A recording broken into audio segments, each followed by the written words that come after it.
Comienzo con la enseñanza. Según la Biblia, existen tres tipos de hombres. El hombre natural, que como ven, hay una silla y el ego está sobre la silla y la cruz de Cristo está afuera. El otro que existe es el hombre carnal, en el cual él sigue sentado en su trono, en la silla, y la cruz está casi adentro de su vida. Y finalmente está el hombre espiritual, en donde quien está en el trono, en la silla, gobernando, es Cristo, y él está ubicando un lugar secundario. Estos son los tres tipos de hombres de los cuales habla la Biblia: el hombre natural, el hombre carnal y el hombre espiritual. El hombre natural, en griego es la palabra psukikos, y en 1 Corintios capítulo 2, versículo 14 al 15 dice: pero el hombre natural no percibe las cosas que son del Espíritu de Dios, porque para él son locura, y no las puede entender porque se han de discernir espiritualmente. En cambio, hablando del hombre espiritual, juzga todas las cosas, pero él no es juzgado de nadie. El hombre natural es el hombre que no ha nacido de nuevo, no ha renacido del Espíritu Santo, es decir, el Espíritu Santo no lo habita, por ende no se ha dado la regeneración espiritual, por lo que es imposible que pueda entender lo espiritual, porque la palabra de Dios dice que lo espiritual le entienden únicamente los espirituales. Como esta es una persona común, que está Dios fuera de su vida, que el Espíritu Santo no ha hecho morada en él, no se ha regenerado su espíritu, no se ha dado el nuevo nacimiento, entonces para él cuando le hablamos de Dios o de la palabra de Dios, es como hablarle en chino, no entiende nada, porque las cosas del espíritu han de discernirse espiritualmente. El hombre natural es humanista, levanta al hombre por encima de Dios, le da prioridad a la lógica humana, todo lo pasa por el razonamiento, su instrucción es totalmente pragmática, trata de llegar al método científico, no entiende lo sobrenatural porque busca explicación en lo natural.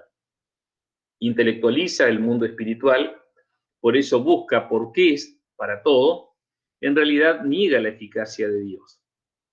El hombre natural no entiende, no busca, no tiene temor de Dios, simplemente porque se mueve en un ámbito distinto al espiritual, se mueve en un mundo natural que niega al espiritual. Romanos capítulo 3, versículos 11 y 18 nos dice: no hay quien entienda, no hay quien busque a Dios, no hay temor de Dios delante de sus ojos. En Lucas 18:2, Jesús habla de esto citando un caso extremo, diciendo: había en una ciudad un juez que ni temía a Dios ni respetaba a hombre. Es dominado por esa fuerte alianza entre cuerpo y alma, privilegia lo carnal y lo almático. Su espíritu no reacciona porque no ha sido vivificado. No comprende que su existencia es temporal porque simplemente no piensa en ello. Está apurado por triunfar en la vida. Vio desaparecer a sus antecesores y quiere algo mejor. Entonces, su único anhelo es triunfar. Por eso, su tendencia más común es el egoísmo. Centra su vida en sus necesidades, en sus objetivos y metas, que no son justamente espirituales. Si existe un interés espiritual, es efímero. Quizá en algún momento de su vida reclame la intervención de Dios, pero sujeto a sus condiciones. Superado el momento, ya no tendrá interés y volverá a su vida habitual. Esto comúnmente es cíclico. Aunque esporádicamente concurra a una iglesia, a esta persona solo le interesa el ahora. Quiere la satisfacción inmediata, la promesa cumplida hoy. No quiere esperar.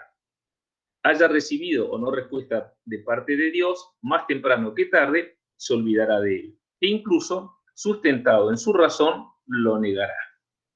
Por lo tanto, solo nos queda orar e interceder por estas personas, desbaratando todo argumento y toda fortaleza que se levante alrededor de ellos. No debemos enojarnos ni ofendernos si no recibe nuestras palabras, sino comprender que les resulta imposible creer en las cosas espirituales, pues éstas se han de discernir espiritualmente. Y su espíritu, el del hombre natural, está muerto, no ha sido vivificado. Después viene el segundo tipo de hombre, que es el hombre carnal. En griego es la palabra sarkikos. La carne consiste en las obras del alma, así como las pasiones del cuerpo. El alma cedió a la tentación que surgió de los órganos físicos, escapándose de la autoridad del espíritu y aceptando el control del cuerpo. En consecuencia, el alma y el cuerpo quedaron unidos para ser la carne. Normalmente cuando hablamos de la carne estamos hablando de lo físico y de lo almático. La carne, y esto es importante saberlo, y hablamos, acuérdense, de lo físico y de lo almático, produce tanto pecados repelentes como conductas loables. Lo bajo y lo ruin como lo elevado y lo noble. Pasiones pecaminosas como las buenas intenciones. Es decir, muchas veces nosotros podemos actuar estando en la carne, en lo físico y en lo almático, cometiendo pecados repelentes, pero también conductas que son dignas de elogio. Muchas veces podemos hacer lo bajo y lo ruin, pero también lo elevado y noble, o podemos tener pasiones pecaminosas y no buenas intenciones, y también buenas intenciones, pero no es desde el espíritu, sino que es desde la carne. Y este es el problema. Este es el problema, que se confunde muchas veces con que es el espíritu y no es así. Tanto el cuerpo como el alma son contrarios al Espíritu Santo. La carne pone al yo en el centro y eleva la voluntad propia por encima de Dios. Puede servir a Dios, pero siempre según su idea. Puede que no cometa pecado, puede incluso hacer lo bueno. Sin embargo, el yo nunca deja de estar en el centro de la actividad. La carne no solo se opone al espíritu pecando contra Dios, sino también intentando servirle y complacerle. Se opone al espíritu y lo apaga porque se resiste a él, ya que para la carne todo se trata de inmediatez, de satisfacer lo sensorial y al yo. Ni siquiera contempla que pueda haber algo más allá del aquí y del ahora. Su lema es vivir al máximo hoy porque mañana, quién sabe si existirá mañana. Intenta servirle convirtiéndose en un imitador del espíritu, porque se apoya en sus propias fuerzas y no en Dios. Ella es la protagonista principal. Ella sigue siendo el centro y no Dios. Íntimamente necesitan mostrarse que la vean. Esa es la carne. Y estamos hablando de hombres, en este caso, del hombre carnal. Acuérdense, el natural es la persona sin Dios, que no ha renacido del Espíritu. Pero el carnal sí ha renacido del Espíritu. Sin embargo, no vive conforme a la voluntad de Dios.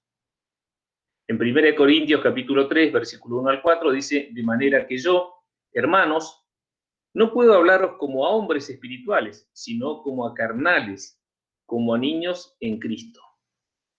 Os di a beber leche y no vianda, porque aún no erais capaces, ni sois capaces todavía, porque aún sois carnales. Pues habiendo entre vosotros celos, contiendas y disensiones, no sois carnales y andáis como hombres, porque diciendo el uno, yo ciertamente soy de Pablo, y el otro, yo soy de Apolos, no sois carnales. Observe que Pablo dice hermanos, por lo tanto habla de creyentes y a creyentes. El hombre carnal es una persona renacida del espíritu, pero que vive conforme a los deseos de su cuerpo y de su alma. Podría concurrir a una iglesia, diezmar, ofrendar, asistir a los discipulados, pero aún no ha logrado deshacer esa alianza entre cuerpo y alma, que se levanta contra el espíritu. Dios nos hace nacer de nuevo, pero somos nosotros quienes elegimos cómo vivir. El hombre carnal es un renacido del espíritu, es un heredero de Dios, pero en su estadio de niño. Mientras niño, en nada difiere, dice, del esclavo, dice la palabra. Por lo que si no crece en el conocimiento de su padre, si no vela y no cuida aquello que ha de heredar, podrá perderlo y no alcanzar aquellas promesas a las que fue llamado. Fíjense esto, hermanos, el hombre carnal es un renacido del espíritu. Es un heredero de Dios, pero en su estadio de niño. Tiene que ver con un estadio de niñez o infancia, en que no logra madurar porque sigue alimentando su naturaleza carnal. Puede estar años en la iglesia, pero no crece. Pedro incurrió en esa carnalidad cuando indaga sobre Juan. Cuando Pedro le vio, refiriéndose a Juan, le dijo a Jesús: Señor, ¿y qué de este? Jesús le dijo: si quiero que él quede hasta que yo venga, ¿qué a ti? ¿Qué te importa a vos? Sígueme tú. Actitud de niño movido por celos. Primera de Corintios 14:20 dice: hermanos, no seáis niños en el modo de pensar, sino sed niños en la malicia, pero maduros en el modo de pensar. El ser niños tiene que ver con inmadurez y con carnalidad. Por eso hace promesas o se compromete, pero luego no cumple.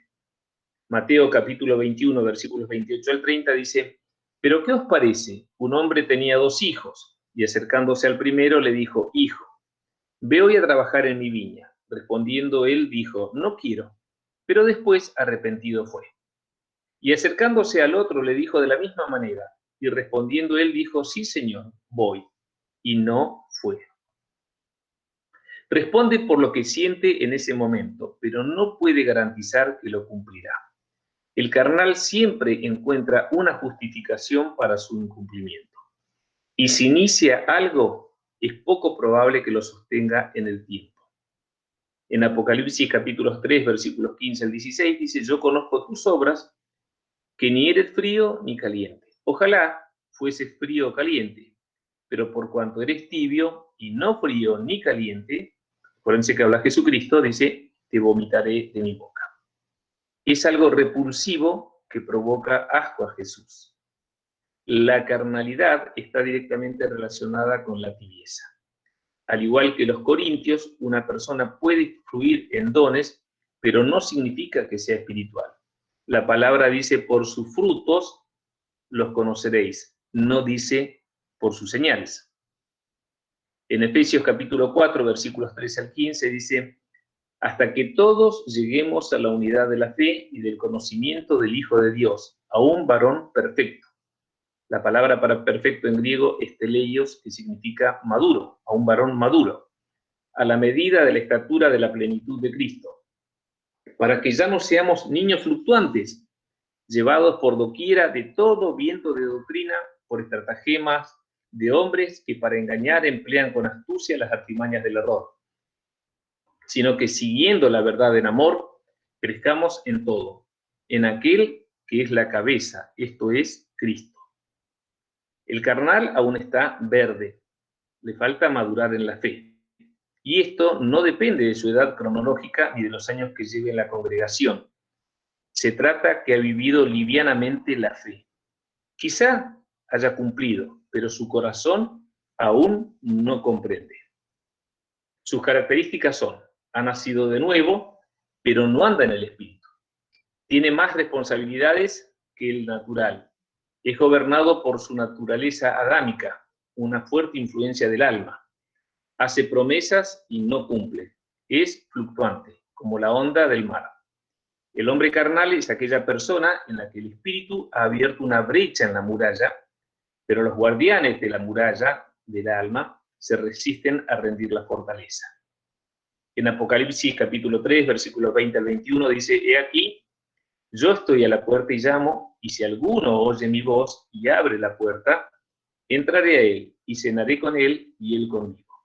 Al que venciere le daré que se siente conmigo en mi trono, así como yo he vencido y me he sentado con mi Padre en su trono. En el hombre carnal existe la posibilidad de romper esa alianza entre cuerpo y alma y finalizar con la lucha interna que se libra pretendiendo actuar independientemente del orden de Dios e ir en contra del gobierno del Espíritu. Hubo un día en que el alma se rebeló contra el dominio del Espíritu y hoy se resiste con todas sus artimañas a ser sometida nuevamente. La mayoría de los creyentes actuales son creyentes carnales, solo con regeneración espiritual. Nunca terminan de convertirse y morir. Aún dan pelea, aún no se rinden, aún creen que pueden solos, desconociendo que nada está en sus manos. La vida cambia en un segundo y no lo saben. Desde su inteligencia creen en la cruz y les entusiasma la idea de la salvación. Aún más, los conmueve vislumbrar el amor de su Dios, pero internamente nadan entre dos corrientes de aguas, entre dos fuerzas antagónicas. El espíritu los llama, pero el alma sabe que el espíritu los quiere transformar y someter. Por lo tanto, se resiste, ya que el alma busca poder, figuración, renombre, reconocimiento. Por ello, el alma no acepta un papel secundario.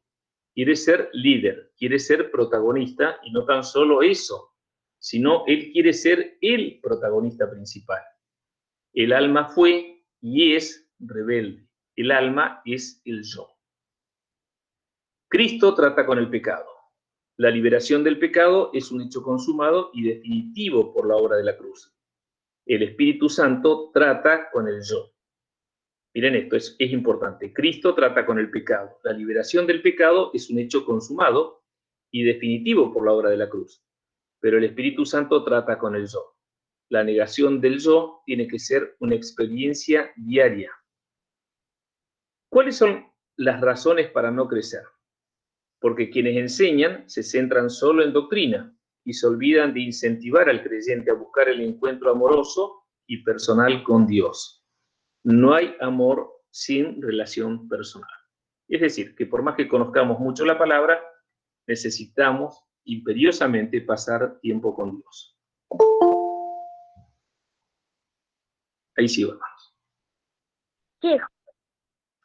Porque al propio creyente le basta con estar inscrito en el libro de la vida, con estar dispuesto a pagar el precio del crecimiento espiritual, que son las pruebas. Porque son incapaces de asimilar la enseñanza espiritual.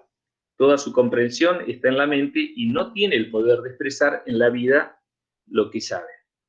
La buena enseñanza del Evangelio permite al creyente no ser llevado por todo viento de doctrina, pero fundamentalmente le permite en su vida aprender a batallar y a vencer.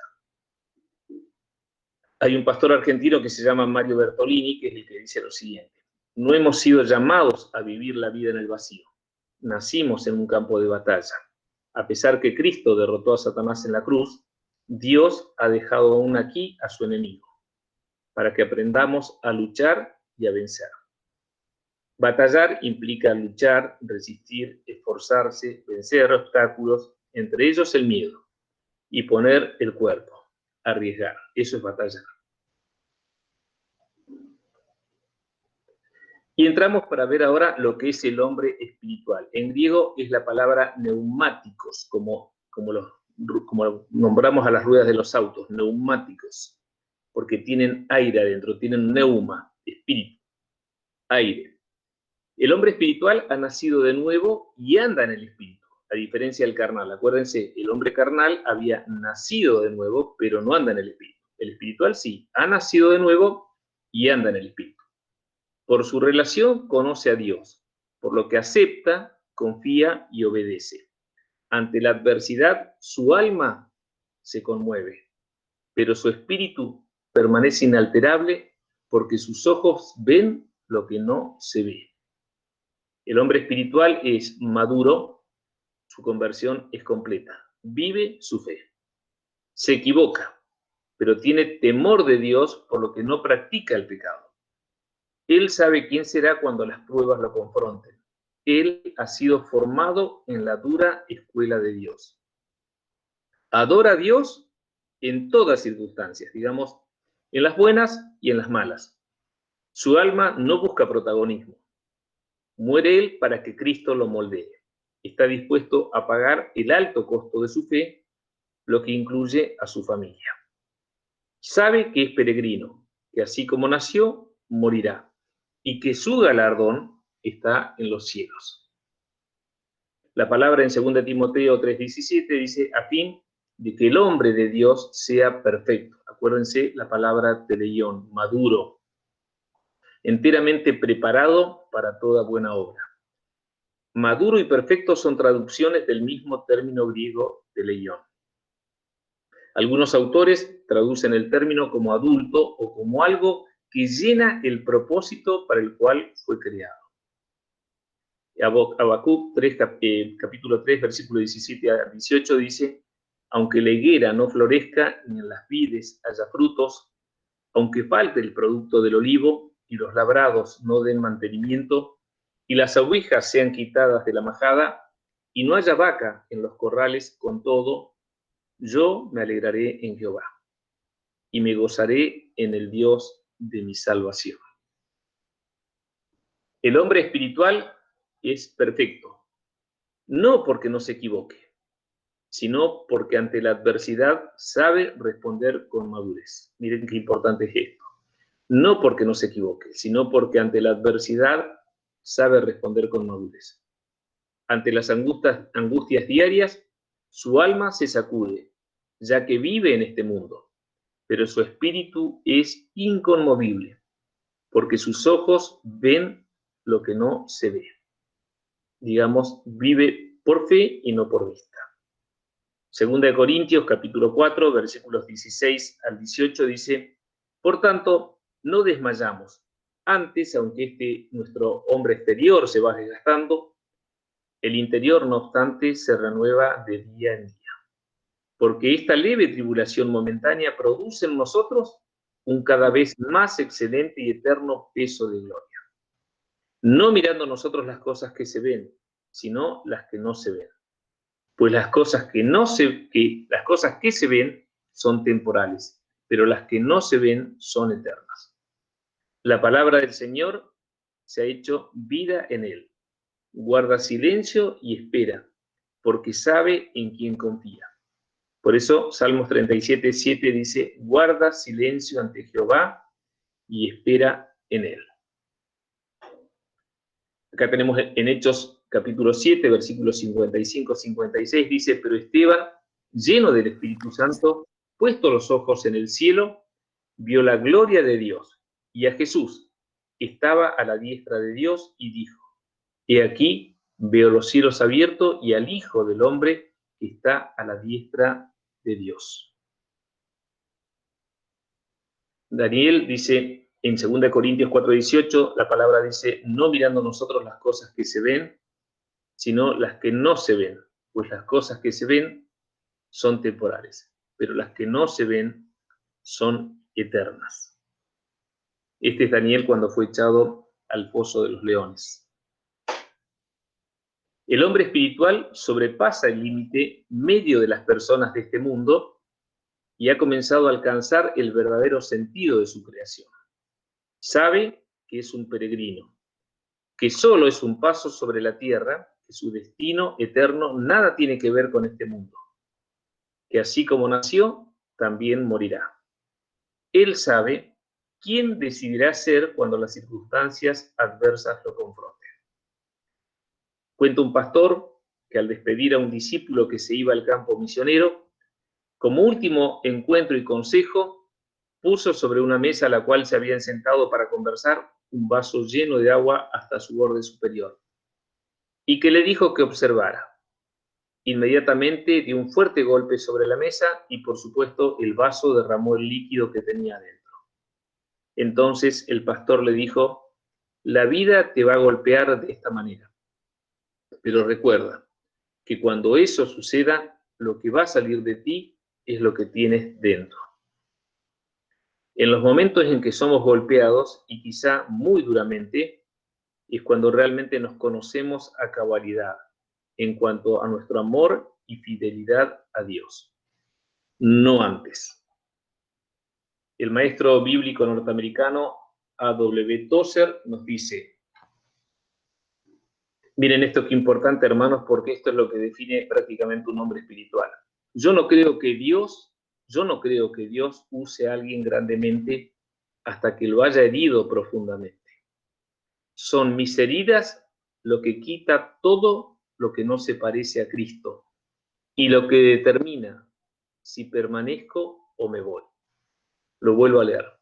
Yo no creo que Dios use a alguien grandemente hasta que lo haya herido profundamente. son mis heridas lo que quita todo lo que no se parece a Cristo y lo que determina si permanezco o me voy. En 1 Corintios capítulo 2, versículo 15, la palabra dice, en cambio, el espiritual juzga, y ahí es la palabra anacrino, juzga, discierne, evalúa. El espiritual juzga todas las cosas, pero él no es juzgado de nadie. Oudeis, cualquier hombre o mujer. El creyente que está controlado por el Espíritu de Dios tiene la dirección de Dios para discernir. Y ahí está la palabra hebrea bin, que es separar mentalmente para distinguir o comprender lo que está bien o mal y más allá del alcance de los ojos. Dios pone su revelación, que es el conocimiento reservado del Espíritu Santo, en la intuición del hombre, para que juzgue todas las cosas. Y ahí nuevamente resaltada la frase del maestro norteamericano, ya fallecido, un gran maestro norteamericano, A.W. Tozer. Puede discernir, dice el hombre espiritual, las cosas del espíritu, es decir, puede comprender los misterios de Dios y también las cosas naturales, pero a la luz del espíritu. Si un hombre es espiritual y posee una intuición sensible, su conocimiento no tendrá límites, aunque su mente sea lenta. El Espíritu Santo puede introducirlo en la realidad espiritual de todas las cosas. Su espíritu puede iluminar su mente. El modo en que el espíritu se revela sobrepasa la imaginación humana. El hombre de Dios no es juzgado, discernido por nadie, porque el hombre de Dios, gobernado por el espíritu, solo debe dar cuentas a Dios. Por eso él no es juzgado por nadie, porque nadie sabe ni cómo ni qué le revela el Espíritu Santo a su intuición, ni el sentir de esta. En el antiguo pacto se decía en Isaías 55 versículos 8 al 9, porque mis pensamientos no son vuestros pensamientos, ni vuestros caminos mis caminos, dijo Jehová. Como son más altos los cielos que la tierra, así son mis caminos más altos que vuestros caminos, y mis pensamientos más que vuestros pensamientos. Pero esto no es válido para el hombre espiritual, pues él tiene la mente de Cristo. Por eso en 1 Corintios 2:16 dice, porque ¿quién conoció la mente del Señor? ¿Quién le instruirá? Mas nosotros tenemos la mente de Cristo. El hombre espiritual no compite, impone orden, perdona, enseña, ama las almas perdidas, las llama al arrepentimiento, sabe que pueden ser sus hermanos y que en algo depende de lo que él haga aquí y ahora. El ser un hombre espiritual no tiene que ver con no errar, ni con conocimiento teológico, ni con manifestaciones de señales. Las características dominantes son conciencia plena de la persona de Cristo. Cristo para él no es una abstracción o una construcción intelectual. Cristo para él es una realidad, tan palpable como él mismo, o su esposa o sus hijos. Cristo es una persona más, que vive, que piensa, que siente como cualquier otra, solo que no se ve, pero existe, está aquí y ahora, y es nada más y nada menos que Dios mismo, su Dios. Segundo, el entendimiento de los deseos de Cristo. El espiritual conoce la voluntad de Dios, conoce su palabra, pero no desde el punto de vista del saber, sino del conocer a la persona de Jesucristo. Por lo tanto, no tan solo conoce las minucias de la palabra escrita, sino lo que es más importante, la esencia de la palabra. El hombre espiritual no se ajusta a la fría ley, sino que comprende el corazón del Padre. Un buen ejemplo quizás sea José, el esposo de María, donde está en Mateo 1:19.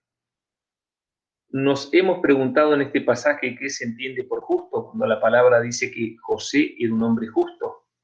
José, su marido, como era justo, no quería infamarla, quiso dejarla secretamente.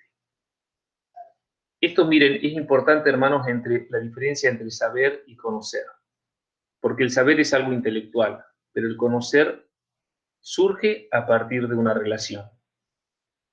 Y pensaba, y lo tengo en otra enseñanza, que muchas veces cuando nosotros no sabemos qué hacer, la pregunta que siempre nos tendríamos que hacer es: ¿qué haría Jesús en este lugar, en este momento? Y eso nos va a orientar, porque si no, nos ajustamos a la fría y dura letra de la ley y perdemos la esencia de la palabra. Otro tema más del espiritual es que se ven los frutos del espíritu y también se ve en él la dirección del espíritu, lo que permite manejar las pasiones de la carne o lo que es el poder oculto del alma y a forjar su carácter como hombre de Dios.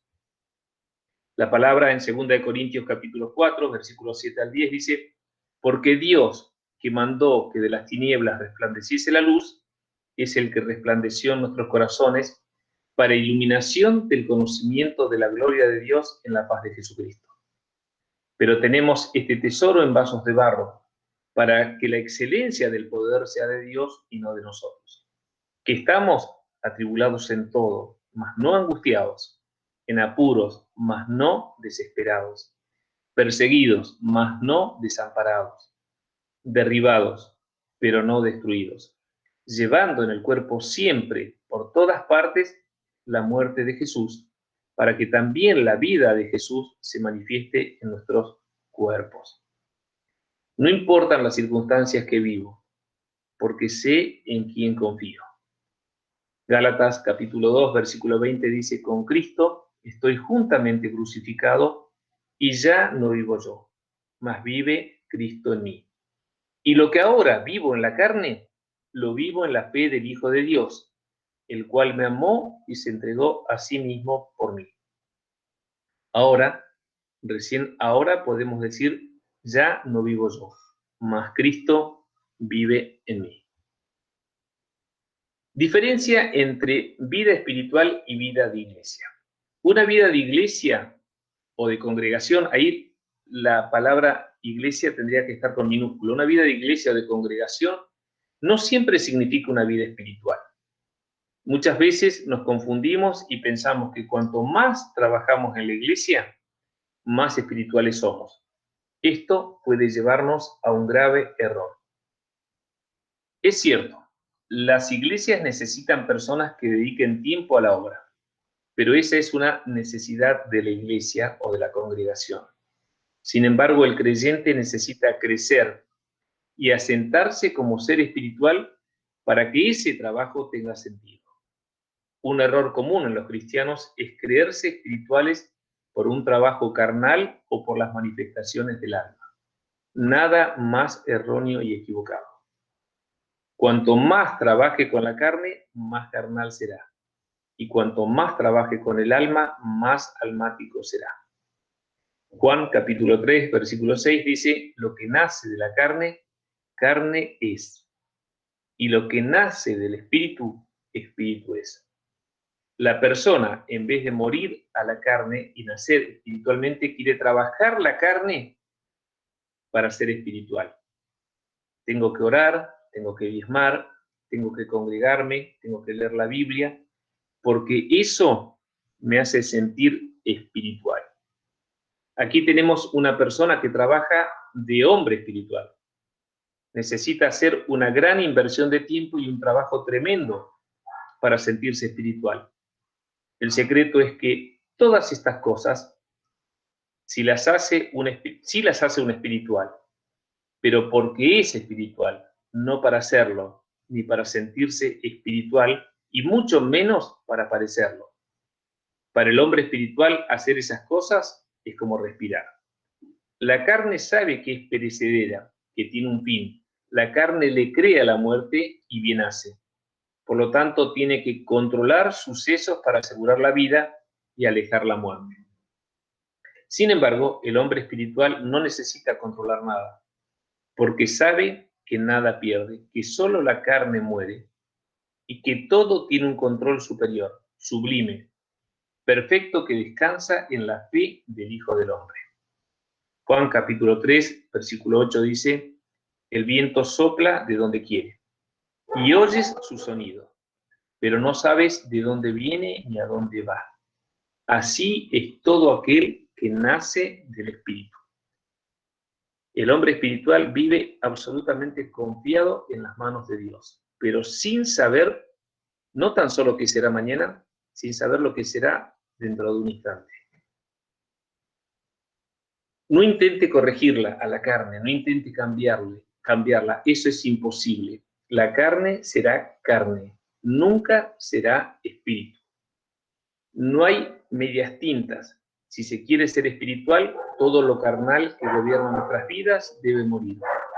La diferencia entre lo bueno que proviene de la carne y lo bueno que surge de la vida nueva es que la carne siempre tiene al yo en el centro.